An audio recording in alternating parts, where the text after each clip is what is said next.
Welcome to the Shortwave Radio Channel, and wanted to talk a little bit about the events of yesterday. So, Hurricane Milton was hit, of course, Florida.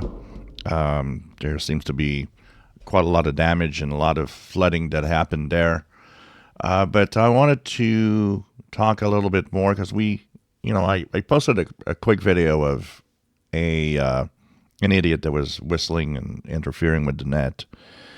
And I listened to the net all day yesterday, and it's not the first time I listened to the Hurricane Watch Net. I pretty much listen to it every year when there's hurricanes. I leave the radio on and just monitor what's happening. And I just am amazed at this year. The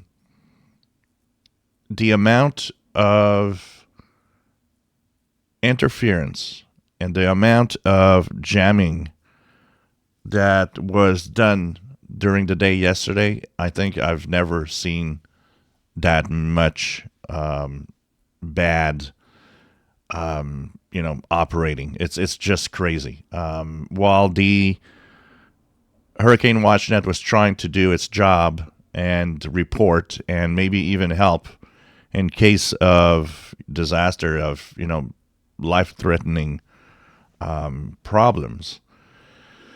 There were anything from whistling to recordings of all sorts of political stuff.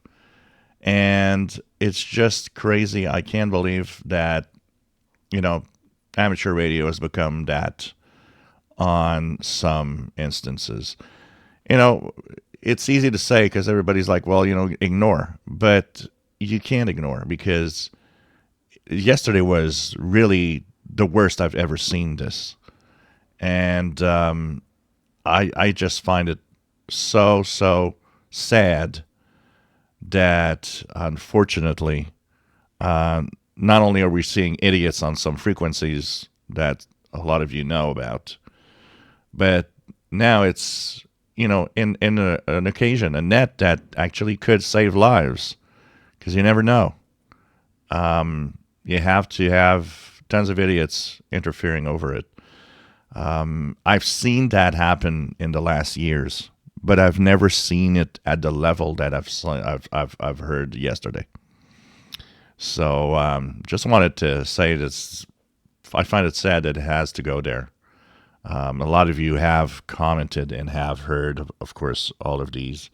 I've had a few comments about the fact that I hinted that they were ham radio operators, and of course we always try to we want to proud ourselves saying, well, they're not hams. They're probably people that have these transceivers and are interfering. And the reason I mentioned they're possibly hams is very simple.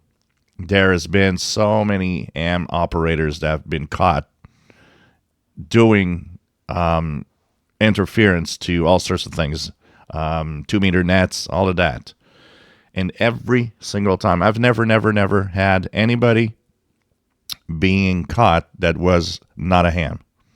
This is why I hinted that they're hams. They're hams with mental problems, but every time somebody gets caught, it's always an amateur radio operator, always a licensed ham. So there's not a lot, because you got to think about it. Also, is that there's not that many people that have transceivers that are not licensed, and the majority of the radios out there are in the hands of licensed hams.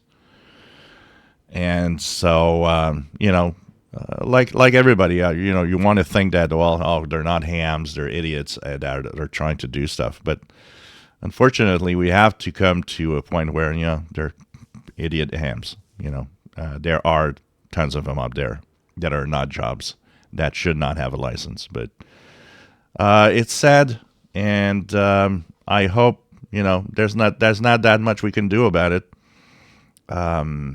Unfortunately.